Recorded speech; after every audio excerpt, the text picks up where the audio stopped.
In this video, we will try to manipulate the text of DOM elements. So here in my HTML file, I have an input, an email input. Here is what we need to do.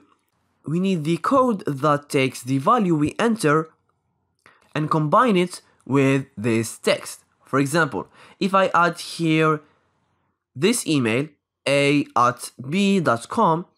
we must have email is, and we add the value entered.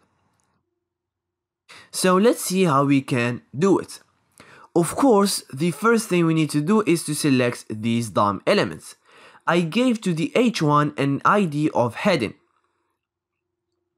so that we can use the method getElementById to select this element. And I gave to the input an ID of user email, so that we can use the method getElementById to select the input. So let's move to JavaScript. We first select the heading documents.getElement and we give it the heading.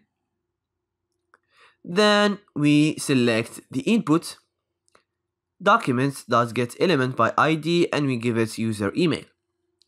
To make sure that we've selected them, let's console log the h1. Great, we have the right h1. Then let's console log the input. And also we have the input. Great. Now let's add some text here.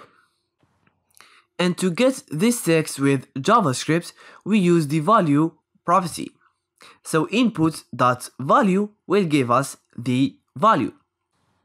If we change the value, then console log input.value, we have another value. Also, we need to listen for the event. We have to listen for the keyup event.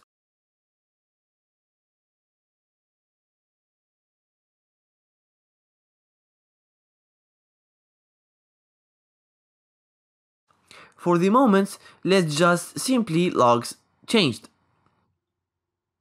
And now we have the message. Great. If we want to console log the value of the input, we simply do it by using input.value. And now each time we add a new character, each time this value changes, we have the value of that input. Great. Now the only thing we have left to do for this challenge is to update the h1. We saw that we can get or set the text of an element using the inner text property. So let's assign to it the result of the input. And now when we change the value of this input, the h1 is updated dynamically. Great. So we are almost there. We just have to keep the value of your email is, let's add it here. So h1 inner text, email is, and we combine the value of the input. And now it works. Great.